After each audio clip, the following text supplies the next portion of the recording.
Don Quixote Chapter 19. It seems to me, Señor, that all these mishaps that have befallen us of late have been without any doubt a punishment for the offense committed by your worship against the order of chivalry in not keeping the oath you made not to eat bread off a tablecloth or embrace the queen, and all the rest of it that your worship swore to observe until you had taken that helmet of Malandrinos, or whatever the more is called, for I do not very well remember. Thou art very right, Sancho, said Don Quixote, but to tell the truth it had escaped my memory, and likewise thou mayest rely upon it that the affair of the blanket happened to thee because of thy fault in not reminding me of it in time. But I will make amends, for there are ways of compounding for everything in the order of chivalry. Why, have I taken an oath of some sort then? Said Sancho. It makes no matter that thou hast not taken an oath, said Don Quixote, suffice it that I see thou art not quite clear of complicity, and whether or no it will not be ill done to provide ourselves with a remedy. In that case, said Sancho, mind that your worship does not forget this as you did the oath. Perhaps the phantoms may take it into their heads to amuse themselves once more with me, or even with your worship if they see you so obstinate.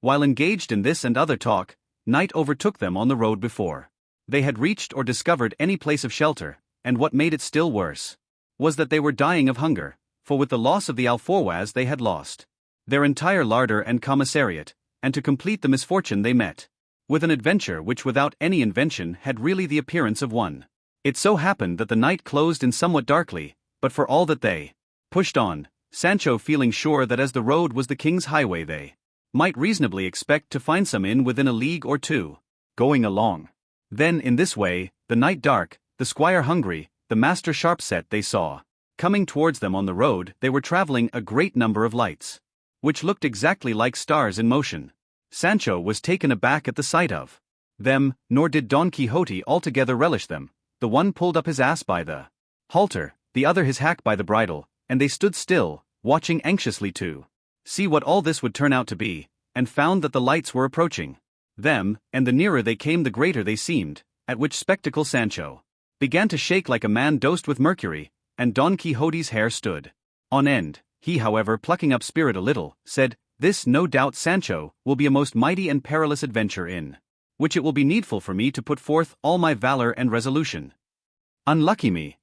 answered Sancho, "if this adventure happens to be one of phantoms, as I am beginning to think it is. Where shall I find the ribs to bear it?"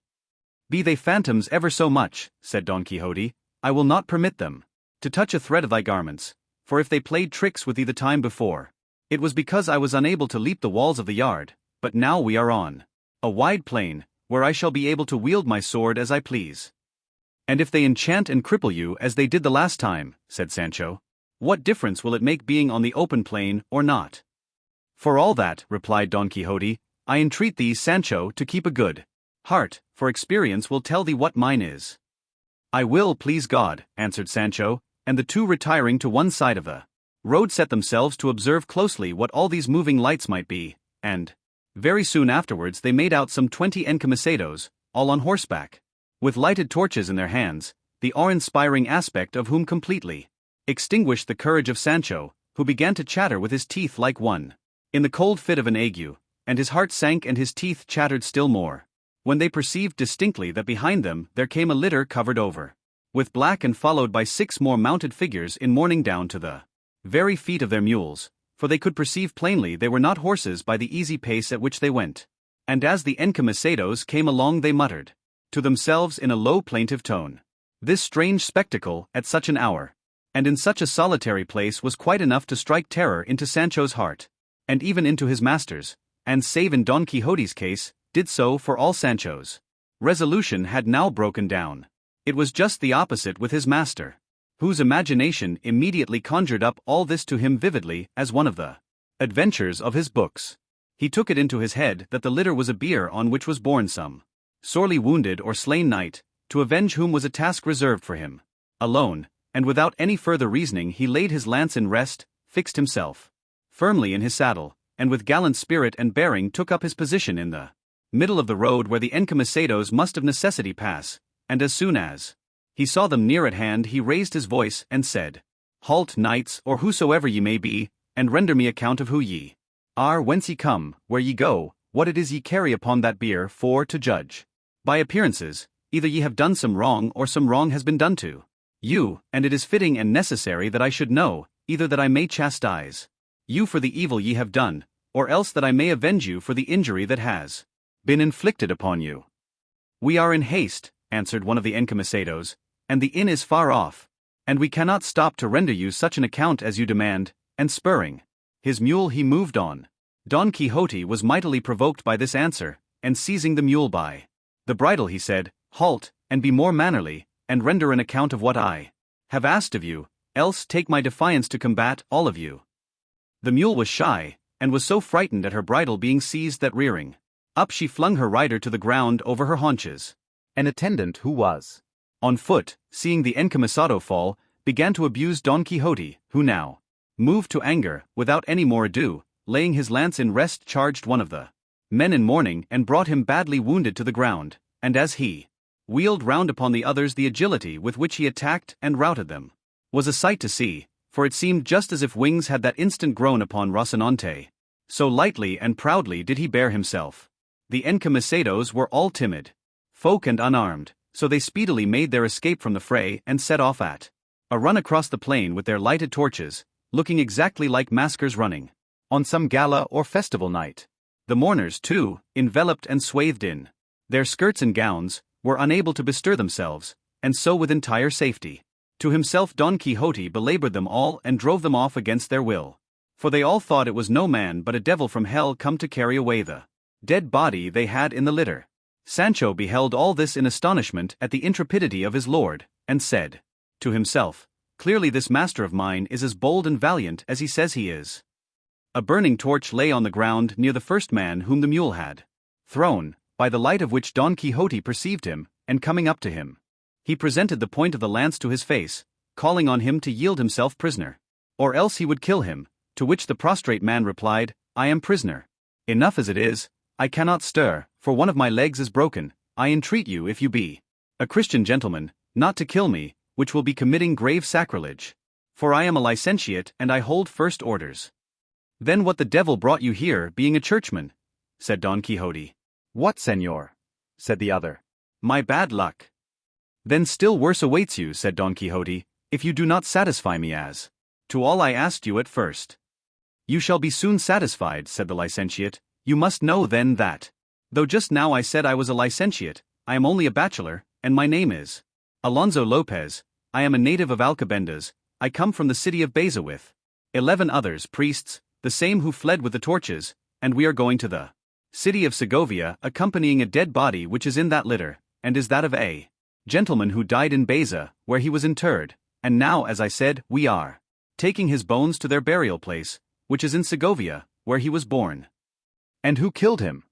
Asked Don Quixote. God, by means of a malignant fever that took him, answered the bachelor. In that case, said Don Quixote, the Lord has relieved me of the task of avenging his death had any other slain him, but he who slew him having slain him, there is nothing for it but to be silent, and shrug one's shoulders. I should do the same were he to slay myself, and I would have your reverence know that I am a knight of La Mancha, Don Quixote by name, and it is my business and calling to roam the world righting wrongs and redressing injuries. I do not know how that about righting wrongs can be, said the bachelor. For from straight you have made me crooked, leaving me with a broken leg that will never see itself straight again all the days of its life, and the injury you have redressed in my case has been to leave me injured in such a way that I shall remain injured forever, and the height of misadventure it was to fall in with you, who go in search of adventures.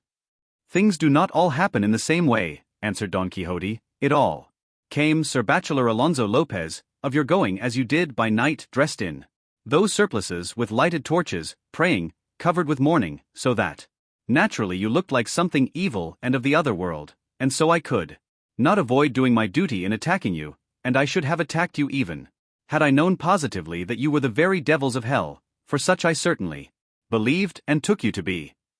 As my fate has so willed it, said the bachelor, I entreat you, Sir Knight-errant, whose errand has been such an evil one for me, to help me to get from under this mule that holds one of my legs caught between the stirrup and the saddle. I would have talked on till tomorrow, said Don Quixote. How long were you going to wait before telling me of your distress? He at once called to Sancho, who however had no mind to come as he was just then engaged in unloading a sumpter mule, well laden with provender, which these worthy gentlemen had brought with them. Sancho made a bag of his coat, and getting together as much as he could, and as the bag would hold he loaded his beast, and then hastened to obey his master's call, and helped him to remove the bachelor from under the mule. Then putting him on her back he gave him the torch, and Don Quixote bade him follow the track of his companions, and beg pardon of them on his part for the wrong which he could not help doing them. And said Sancho, if by chance these gentlemen should want to know who was the hero that served them so, your worship may tell them that he is the famous Don Quixote of La Mancha, otherwise called the Knight of the Rueful Countenance. The bachelor then took his departure. I forgot to mention that before he did so he said to Don Quixote, remember that you stand excommunicated for having laid violent hands on a holy thing. Juxta illud, si quis, suadente diabolo. I do not understand that Latin, answered Don Quixote, but I know well I did not lay hands only this pike. Besides, I did not think I was committing an assault upon priests or things of the church, which, like a Catholic and faithful Christian as I am, I respect and revere, but upon phantoms and spectres of the other world. But even so, I remember how it fared with Cid Ruy Diaz when he broke the chair of the ambassador of that king before his holiness the Pope, who excommunicated him for the same, and yet the good Roderick of Vivar bore himself that day like a very noble and valiant knight.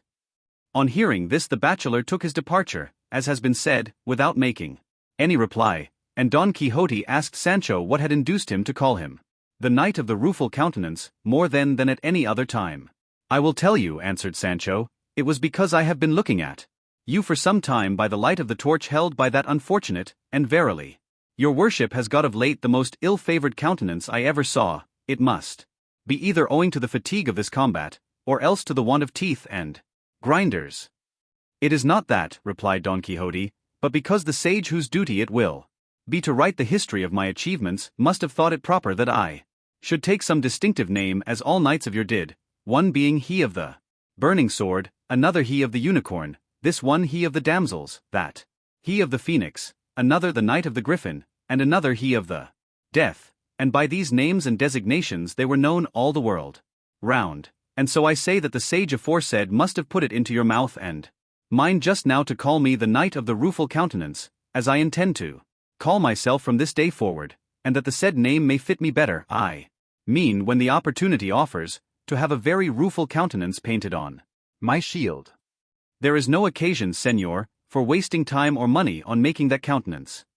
said Sancho, for all that need be done is for your worship to show your own face to face, to those who look at you, and without anything more, either image or shield, they will call you him of the rueful countenance, and believe me, I am telling you the truth, for I assure you, señor, and in good part be it said, hunger and the loss of your grinders have given you such an ill-favoured face that, as I say, the rueful picture may be very well spared. Don Quixote laughed at Sancho's pleasantry, nevertheless he resolved to call himself by that name, and have his shield or buckler painted as he had devised. Don Quixote would have looked to see whether the body in the litter were bones or not, but Sancho would not have it, saying, Señor, you have ended this perilous adventure more safely for yourself than any of those I have seen. Perhaps these people, though beaten and routed, may bethink themselves that it is a single man that has beaten them, and feeling sore and ashamed of it may take heart and come in search of us and give us trouble. Enough. The ass is in proper trim, the mountains are near at hand, hunger presses. We have nothing more to do but make good our retreat, and as the saying is, the dead to the grave and the living to the loaf. And driving his ass before him he begged his master to follow, who feeling that Sancho was right, did so without replying, and after proceeding some little distance between two hills they found themselves in a wide and retired valley, where they alighted, and Sancho unloaded his beast, and stretched upon the green grass, with hunger for sauce, they breakfasted, dined, lunched, and supped all at once, satisfying their appetites with more than one store of cold meat which the dead man's clerical gentlemen, who seldom put themselves on short allowance, had brought with them on their sumpter mule. But another piece of ill luck befell them, which Sancho held the worst of all, and that was that they had no wine to drink nor even water to moisten their lips, and as thirst tormented them, Sancho, observing that the meadow where they were was full of green and tender grass, said what will be told in the following chapter.